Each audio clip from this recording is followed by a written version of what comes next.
오늘 어떤 강의 듣는다고 듣고 왔어? 미디어 리터러시 관련된 강의 듣는다고 왔어. 그 당시에 선생님이 학교 다니던 시절에는 SNS 이런 게 전혀 없었어. 근데 지금은 소셜 미디어 시대로 바뀌었지. 한번 볼게. 지금 우리가 4차 산업혁명이라고 하는데, 우리가 1차 산업혁명 같은 경우에는 1784년도부터 진행이 돼서 이때 증기기관이 개발되면서 기계라는 게 생기기 시작했지. 그러고 나서 약 100년 정도 흘러가지고 이때부터는 대량으로 생산이 시작이 됐어. 그리고 이제 1969년도쯤 들어와서는 이때부터는 컴퓨터가 개발되기 시작됐어. 그러고 와서 지금은 우리가 인공지능, 사물인터넷 해서 4차 산업혁명 시대라고 하는데, 사물인터넷 4차 산업혁명 뭘까, 친구야, 이게? 인공지능이 단순 업무는 다 해주는 사회라고 생각이 듭니다. 친구는? 기술력 중심 사회에서 정보 중심 사회로 전환하는 전환점이 될 거라고 생각합니다. 보면 이게 이렇게 보면은 되게 어렵게 생각할 수 있는데, 쉽게 생각하면은 집에 요즘 TV, 스마트 TV 다 있잖아. 선생님 같은 경우에도 아침에 일어나면 지니야 이러면은 네 이렇게 얘기를 해. 그러면 오늘 날씨는 어때? 이러면 오늘 기온은 27도이고 오늘 날씨는 맑고 오늘은 뭐 미세먼지는 보통입니다. 이렇게 설명해 주거든. 그럼 그거에 맞춰서 이렇게 준비하고 옷을 입고 이렇게 한단 말이야. 집에 보통 그렇게 다 스마트 TV 쓰고 있지 지금. 그리고 보면은 요즘은 자율주행이라고, 차 같은 경우에도 내가 어느 정도 거리를 설정해두고 해놓으면은 부딪히지 않게끔 거리를 두면서 고속도로에서는 되게 편하게 운전할 수 있게끔 나와 있거든. 그리고 요즘은 휴대폰 가지고 전기, 에어컨도 끌 수 있고 공기청정기도 킬 수 있고 여러 가지가 이렇게 사물하고 인터넷이 합쳐져서 이렇게 우리 사물 인터넷이라고 하고, 이걸 4차 산업혁명 시대라고 하는데, 흔히 우리가 실제와 가상이 이렇게 공존한다고 얘기를 하고 있지. 이게 2011년도의 기사야. 2011년도. 지금으로부터 10년 전.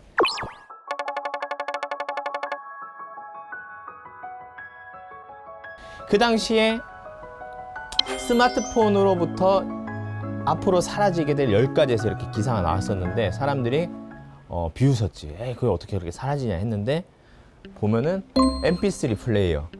MP3가 뭔지 알아? 그 음악 저장해 놓고 맞아. 예전에는 지금은 우리가 휴대폰으로 음악을 다 듣고 하지만은, 예전 10년 전으로 15년 전으로 돌아가 보면은 음악 하나하나 MP3 음악 하나하나 다운받아 가지고 MP3 기계에 넣어야지만 우리가 들을 수가 있었어, 그 당시에는. 혹은 PC로만. 근데 요즘 너무나도 편하게 다 듣고 있지.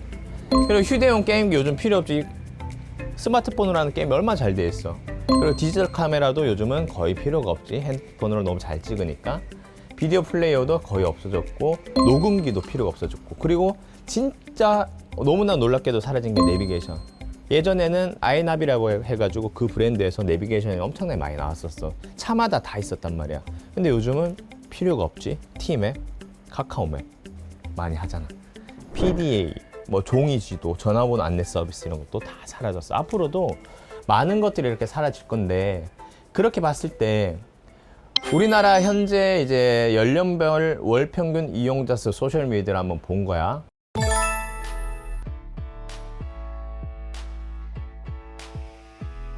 요즘 인스타를 제일 많이 하지 않나? 페이스북보다는 10대들이. 이렇게 보면은 페이스북, 인스타, 트위터 이건 변치 않아. 10대들이 밴드는 많이 하진 않거든. 어른들이 밴드를 많이 하고. 근데 여기서 뭔가 하나 빠져있는 것 같지. 뭐가 빠져있을까? 유튜브. 그치? 유튜브는 어마어마하지. 2021년 4월 기준 순 방문자 수만 하루에 3,766만 명이야. 어마어마한 거야, 정말로.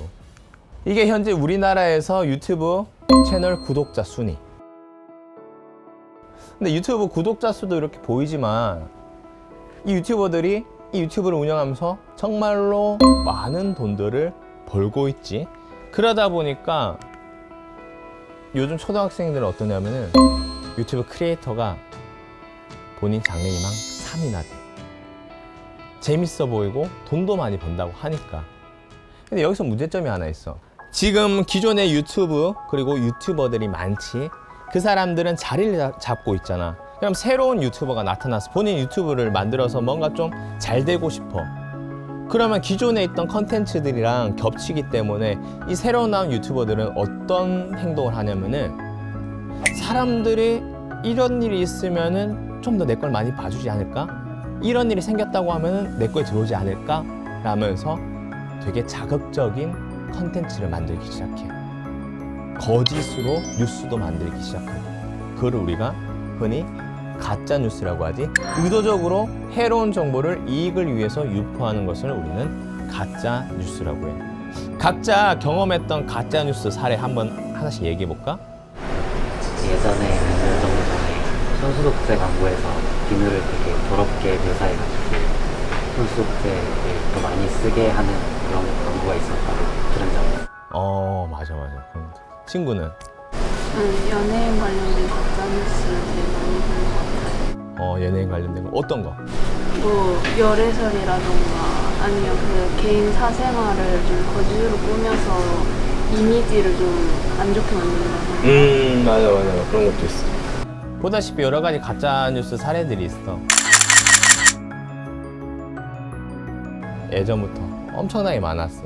근데 이 가짜 뉴스가 지금부터 시작된 게 아니고 기원전부터. 우리가 흔히 아는 람세스. 볼게. 이집트 람세스랑 히타이트 제국이 막 싸움을 했던 시절이 있었어. 히타이트 같은 경우에는 철의 강국이었지. 유명했지.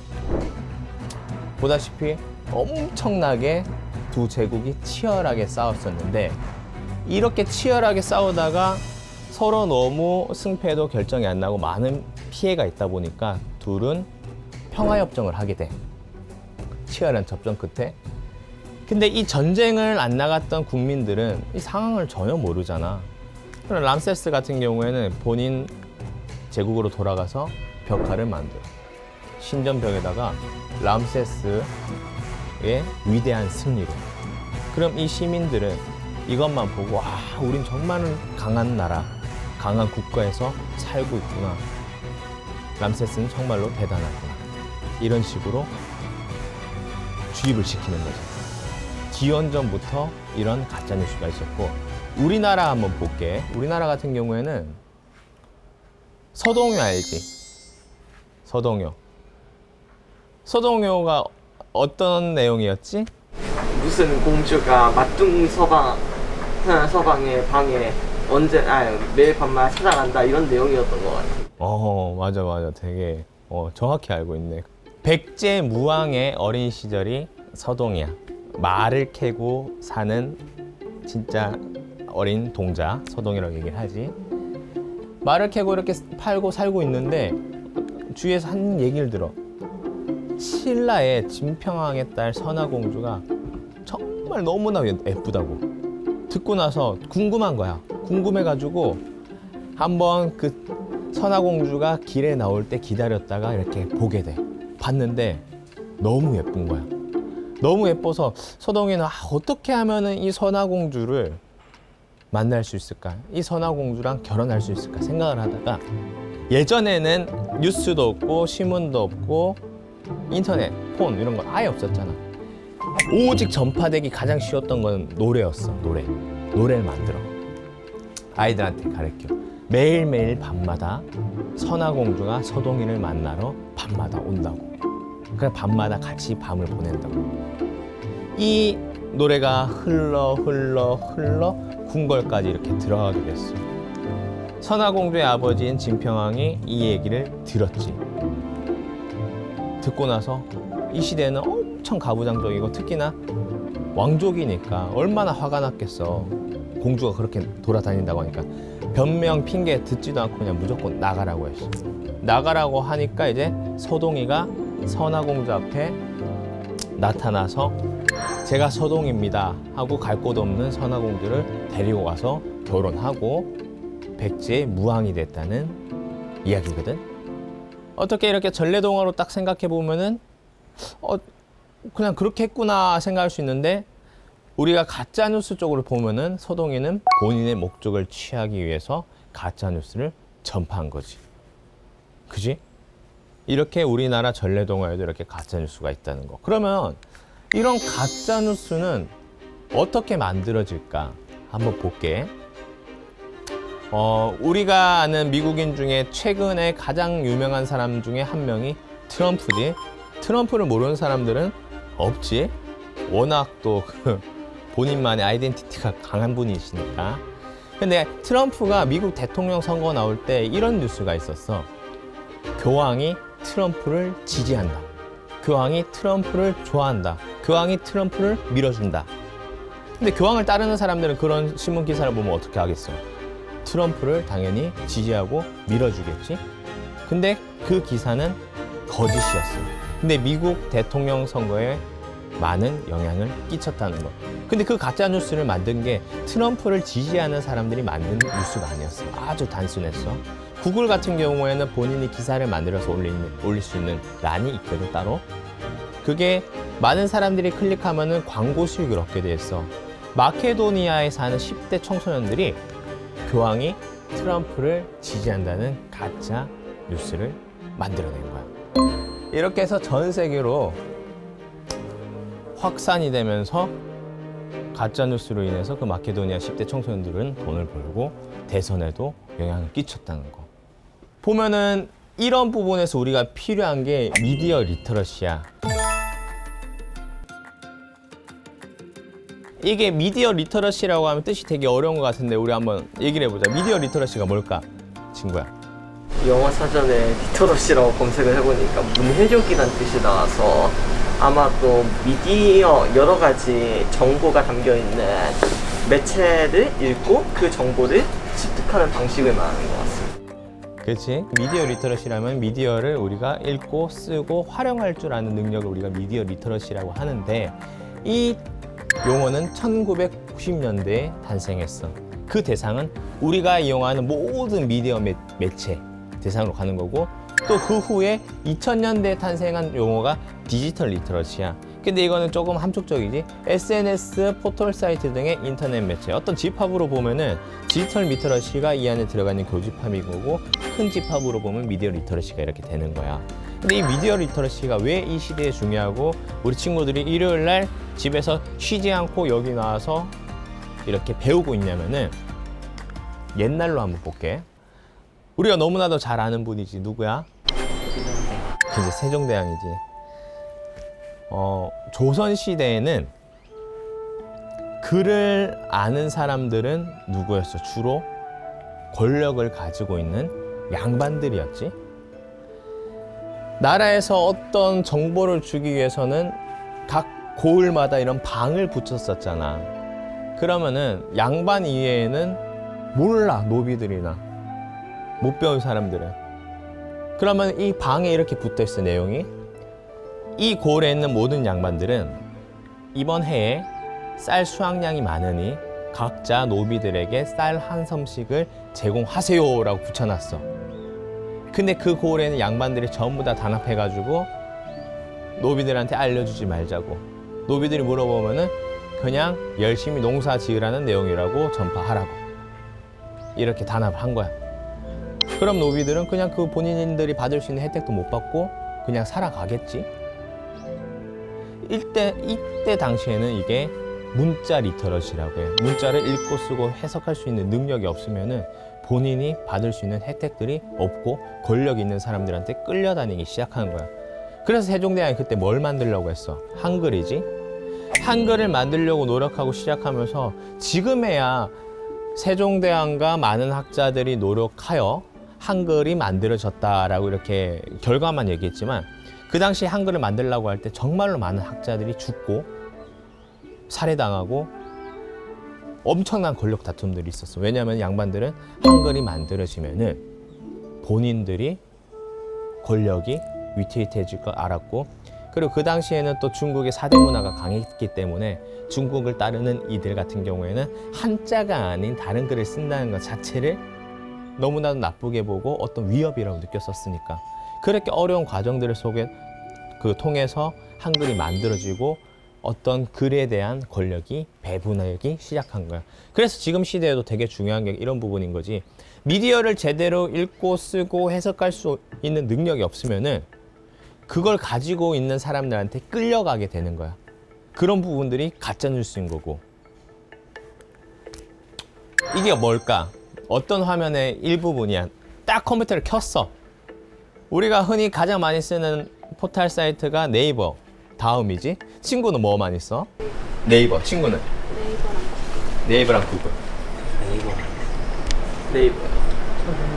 네이버만 쓰지. 네이버에서 뉴스를 클릭하고 나면은 오른쪽 밑에 서비스 안내라고 해서 고침 기사 모음, 정전, 반론, 추후 보도기사 모음, 불공정 선거 보도기사 모음이라고 적혀 있어. 근데 이게 있었다는 것 자체도 많은 사람들은 몰라. 관심도 안 가지고 있고, 거길 클릭하고 들어가 보면은 고침 기사, 정정, 반론, 추후 보도 모음이라고 적혀 있어. 고침 바로 잡습니다. 기사. 여러 가지 기사들에 대해서 이건 내가 잘못 썼다고 기자들이 본인들이 자백하면서 올리는 거야. 이게 이번 달에 올라온 거거든? 9월에? 근데 보면 쓴 날이 7월 29일, 7월 23일, 7월 21일, 7월 21일.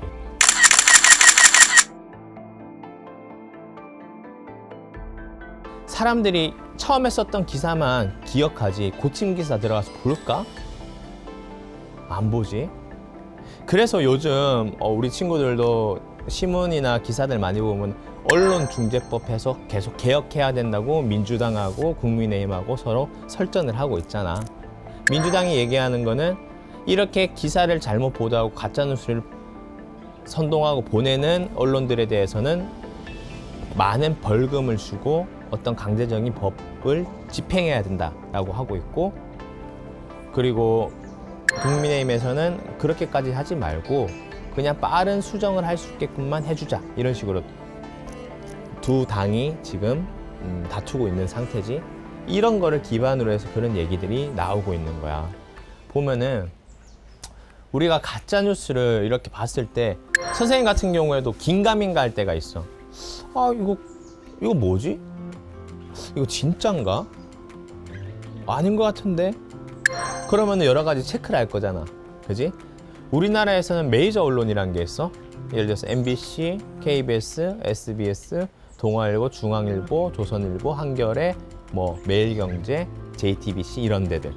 어느 정도 이름 있는 데들 같은 경우에는 기사에 대해서 검증되지 않은 거는 내보내지 않고, 물론 각자의 언론들도 성격이란 게 있어. 본인들이 좋아하는 당이 있단 말이야, 언론들도. 그 당에게 유리하게 글을 써. 하지만 거기서 팩트만 보면은 팩트만 나는 골라내면 되는 거야. 그러면 거기서는 실수는 없거든. 보면은 메이저 언론 같은 경우에는 그래도 팩트만 쓰니까 괜찮은데, 예를 들어서 이름 없는 언론사들 있잖아. 거기서 글 올리는 것들은 의심하고 봐야 된다는 거지. 어쩔 수 없는 거야. 그 이름 없는 언론사들 같은 경우에는 일단은 먹고는 살아야 돼. 언론사가 먹고 살려면 뭐로 먹고 사느냐? 본인들이 기사 올릴 때 그 중간중간에 우리가 배너 떠 있잖아. 광고들. 뭐 안마기, 뭐 드라이기, 청소기 이런 거 떠 있잖아. 그 기사 보고 들어온 사람들이 그걸 클릭했을 때 그 광고 수익으로 그 언론사들은 살아가는 거거든. 그럼 그 마이너 언론사들 같은 경우에는 어떻게 해야 되겠어? 본인들의 기사를 많이 클릭할 수 있게끔 해야지 광고 수익이 올라가고 본인들 회사가 유지가 될 거잖아. 그럼 자극적인 걸 올리기 시작하는 거야. 마이너는. 메이저는 그렇게까지 할 필요가 없고, 메이저 언론들 기사 보면은 배너들 중간에 끼어 있는 경우는 거의 없어. 그게 없더라도 알아서 굴러가는 구조기 때문에. 그래서 마이너인지 메이저인지 한번 체크를 해보는 거고, 그 다음에 체크하는 거는 제목, 글이 자극적이지 않은가 확인하는 거야. 공포스럽거나 아니면은 되게 문란하거나 그런 경우는 가짜 뉴스일 확률이 높고, 그리고 또 우리가 하지 말아야 될 거는 제목만 보고 공유하지 않기. 보통 성격 급한 친구들이 우린 주변에 다 있잖아. 그 친구들이 기사를 되게 재밌는 걸 봤어, 자극적인 거. 그러면은 내용은 보지 않아. 대박해서 쭉 눌러서 그냥 공유 눌러서 카톡방으로 바로 옮겨버려. 그런 경우가 되게 많거든. 선생님 주변에도 그런 친구들이 있어. 그러면 너 좀 제발 좀 글 좀 보고 공유 좀 해라, 얘기를 해주거든. 제목만 보고 공유하지 않기. 그리고 제목과 내용이 일치하는지 확인하기. 이게 어떤 얘기냐면은 제목은 A라는 내용인데 그 안에 있는 기사는 B라는 내용인 거야. 아무 상관없는 내용을 어그로를 끌기 위해서 제목을 그렇게 만든 거지. 그런 거 한번 확인하는 거. 그리고 출처가 어딘지 확인하기. 이거는 처음에 선생님이 얘기했던 맥락이랑 같은 맥락인데 마이너 언론 같은 경우에는 웬만하면은 보지 않는 게 좋다는 거. 그 안에서 많은 오류들이 있을 수 있기 때문에. 그리고 작성자 확인하기. 예전이랑 지금은 좀 다른 게 어떤 기사가 떠 있지? 그러면 우측 밑에 누구누구 기자라고 적혀 있어. 그러면 그 기자를 클릭 딱 하면은 기사 모음 보기 해갖고 쫙 나오거든. 그 기자가 지금까지 어떤 글들을 썼고 리뷰들은 어떤 리뷰들이 있는지 보면은 아, 이 기자는 흔히 얘기하는 뭐 기땡기 뭐 이런 게 아니고 정말로 괜찮은 기자구나 라고 보고 판단하는 거야. 근데 딱 클릭했는데 히스토리가 아예 없어. 근데 이번 기사는 뭔가 엄청 자극적인 거야. 그럼 누군가 일회성으로 어떤 거를 퍼뜨리기 위해서 고용하고 썼던 기사일 확률이 높다는 거지. 그걸로 한 번 더 체크를 할 수 있다는 거. 그리고 자료가 작성된 시기 확인하기. 이게 어떤 얘기냐면은 지금 우리가 살고 있는 시대는 2021년 9월이야. 근데 그 기사는 2016년 9월에 맞던 내용이야. 근데 이거를 그 내용을 그대로 컨트롤 C, 컨트롤 V 해가지고 기사가 쓴 거야. 그 기자 같은 경우에 이렇게 얘기를 하는 거지. 왜 내용하고 제목 틀리지 않는데 왜 뭐가 문제입니까? 얘기하는데 지금 시대와 맞지 않으면 그것도 가짜 뉴스인 거지. 그래서 작성 시기 확인하기. 이 정도만 확인 체크하기만 해도 어느 정도 가짜 뉴스는 거를 수 있다는 거. 이거 되게 중요하다. 앞으로 선생님이 살아갔던 시대보다 우리 학생들이 살아가는 시기는 훨씬 더 많은 SNS를 접하게 될 거고, 그리고 지금 우리가 1년 전, 2년 전만 생각하더라도 이렇게 마스크 쓰고 살던 시대는 아예 상상도 할 수 없었잖아. 근데 이 코로나는 이제 앞으로 시작이 될 거고, 앞으로는 기후변화에서 여러 가지, 정말로 여러 가지 지구에 재앙이 있을 거야. 그지? 2030년쯤에는 부산에 어느 6% 정도는 이제 물에 잠긴다고 해, 바다에. 지구온난화로 인해서. 저지대들 같은 경우에. 그리고 지금 제주도 같은 경우에는 이제 기온이 너무나도 수온이 많이 상승하면서 톳 종류들이 사라지고 해조류가 사라지면서 지금 어패류들이 사라지고 있거든. 그러면서 지금 산호 같은 열대에서 사는 것들만 이제 살아남기 시작했고 생태계가 하나씩 이제 파괴되고 있는 거야. 그런 상황에서 여러 가지 기사들이 나오겠지 앞으로. 그런 상황 속에서 보면은 본인들이 유리한 기사를 만들거나 본인들이 유리한 가짜뉴스를 만들어 나갈 거야. 그럼 그 안에서 우리 친구들은 뭘 해야 될까? 이게 진짜일까 아닐까라는 판단을 할 수 있는 기준점이 있어야 될 거잖아. 확인 체크리스트. 이 정도만 가지고 가도 어느 정도 체크는 할 수 있다는 거. 오케이? 오케이. 오늘 배운 거 중에 가장 기억에 남고 앞으로 또 어떻게 할 건지. 평소에 너무 막 선택해서 다 믿고 좀 친구들한테 공유했던 것도 있는 것 같은데, 제가 먼저 약간 그렇게 확인을 하고 검증된 내용만 공유하는 게 그 가짜 뉴스를 많이 사람들이 접하고 그게 퍼지는 그 과정이나 그 이유 같은 걸 알아볼 수 있어서 좋았고, 오늘 이제 검증된 뉴스 같은 것만 공유하도록 하고 좀 체크리스트에 적힌 내용을 많이 따라야 할 것 같아요. 스포츠를 많이 좋아해서 스포츠 기사를 자주 보곤 했는데 저런 내용들이 담긴 가짜 뉴스들이 굉장히 많았었거든요. 그래서 그런 걸 앞으로 더 잘 구분하고 또 잘 판단해서 친구들한테 전달하도록 하겠습니다. 저도 스포츠 기사를 많이 보는 스포츠 기사도 많이 보고 뉴스도 많이 보는 편인데, 뭐 저런 마이너 언론이라고 해야 되나, 그런 신뢰할 수 없는 거는 보는 것을 지양하고 뭔가 공유된 글이 있으면 야 그거 가짜 뉴스 확률이 높아 이런 식으로 조언할 수 있는 사람이 되도록 하겠습니다. 처음에 문체 같은 걸 볼 때 가짜 뉴스가 굳이 할 일 없는 사람들이 왜 써라고 생각하면 이해관계를 형성할 수 있다는 걸 오늘 크게 배웠고, 앞으로는 가짜 뉴스가 어디에든지 있을 수 있다는 생각으로 정보를 잘 받아들일 수 있는 기회가 될 것 같습니다. 앞으로 카카오톡을 계속 활용하면서 이렇게 지내겠지. 친구들 같은 경우 여러 가지 공유를 하고 할 건데, 이제 고등학교 가거나 하면은 또 여러 가지 일들이 있을 거야. 일들이 있고 여러 가지를 아무래도 공유하는 시대에 살고 있으니까 친구들 같은 경우에 많은 공유를 또 하게 될 거야. 함에 있어서 하나만 생각하면 돼. 내가 이 글을 공유했을 때 이 당사자나 누군가가 이 글로 인해서 상처를 받지 않을까? 이 글로 인해서 어떤 마음의 아픔을 가지고 살지 않을까라는 생각을 한 번만 더 하게 되면은 그때부터는 뭔가 좀 조심하게 될 거고, 그리고 뉴스 같은 경우에도 마냥 신뢰하면서 보지 않고, 친구들 같은 경우에도 이제는 중3이니까 중3에서 고등학교 들어간 시기니까 이건 알아야 돼. 선생님은 이 당시에 몰랐어. 그냥 신문이면은 다 똑같은 신문이겠지 생각을 했었는데, 신문사마다 그리고 언론사마다 본인들이 지지하는 정치적인 색깔들이 있단 말이야. 그러면 우리 친구들 같은 경우에 신문을 볼 때 하나의 색깔로만 되어 있는 신문만 보는 게 아니고, 이쪽 색깔 신문은 하나를 보고 또 이쪽 색깔 신문 하나를 또 보는 거야. 그러면서 본인의 가치관이나 이런 걸 찾아가는 거지. 너무 한쪽 것만 보다 보면은 내 가치관 스펙트럼이 한쪽으로만 치우치게 되거든. 그러면서 자아가 형성되고 올바른 가치관을 가지고 성장했으면 좋겠다고 이렇게 얘기를 해주고 싶어. 무조건 하나만 보는 건 좋지 않아? 여러 가지를 같이 봐줘야 돼. 그리고 본인이 뉴스나 신문을 볼 때 그게 어떤 성향을 가지고 있는 언론인지는 네이버에 지식인 검색만 해봐도 알 수 있어. 그러면은 한쪽 거 봤었으면 다른 한쪽 것도 보고 여러 가지 의견을 한번 들어보는 거야. 우리나라는 민주주의 국가이기 때문에 하나의 당만 있을 수는 없어. 무조건 우리나라는 양당을 기준으로 여러 당이 존재하면서 성장한단 말이야. 그런 과정 속에서 너무 한쪽으로만 치우치지 않게끔 보고 본인의 색깔을 찾아가는 게 좋다는 거 말을 하면서 오늘의 강의를 마무리하겠습니다. 수고하셨습니다.